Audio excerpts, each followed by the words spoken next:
Hello. Recently, I made a little scrapbook of my wedding cards from all of my wedding guests. Um, and it just made me think about planning my wedding and how much I enjoyed doing it.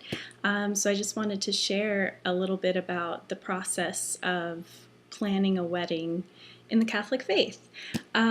So my church recommended this book, Celebrating Marriage by Paul Cavino, and I loved it. I read it cover to cover right when I got it. It just has a lot of great information for planning the ceremony, readings, music suggestions, also with old traditions. When you read about the origins of a lot of traditions, you'll realize, oh, I don't really need that. Like flowers were so the bride didn't smell, and flowers are beautiful, but I realized, oh, it's not really necessary because the time of the year that I got married, the church was already beautifully decorated. Also, the procession. I just want to read a little bit here. Let's see. Okay.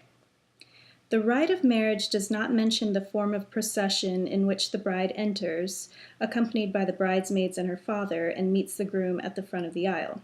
This form developed at a time when a wedding literally signified the transfer of the bride between two men, from father to husband. Many couples, certainly many women, would not see their wedding in this light today. The procession, as envisioned in the rite of marriage, is the ritual entrance of the ministers for the liturgy. Since the two of you together, the bride and the groom, are the ministers of the sacrament of marriage, you are both included in the procession. This also reflects the Church's understanding that the bride and groom are equal and complementary partners in marriage.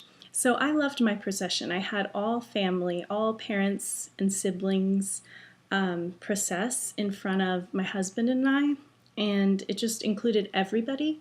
And yeah, I really like that.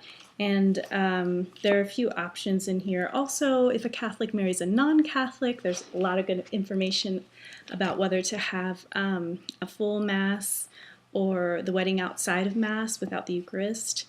And yeah, so highly recommend this book. Also, getting married in the Catholic Church, there's a lot of preparation that I thoroughly enjoyed. I've noticed in different dioceses they vary a little bit, but so for us, my husband and I separately each filled out this long questionnaire. It was like over 70 questions or something, and it covered light topics like what is your decorating style, to heavy topics like in the face of infidelity, how are you going to handle that? And so our questions are received by the priest who is preparing you for marriage, and the priest compares the two and looks for any trouble areas or where you're not agreeing, and all the heavy topics. And we met with our priest, I think, about 4 times, and they're weeks apart, so you have time to think about everything that you talked about. And yeah, it was really great. My husband and I had dated 5.5 years before getting married, so we'd pretty much covered everything, but I loved it. I love just getting the priest's advice on certain things and just making sure we've talked about everything, and I really loved that. Also, we went on a retreat, which I loved. I mean, I love retreats, but a retreat about us and preparing us for our marriage was wonderful. So on the retreat, we each got a notebook, and yeah, one for Carlos and one for me. Oh, my husband is Carlos.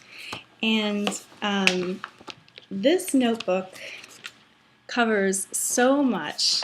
Here, I'll just read some of the topics. Is romance enough? Love is a decision.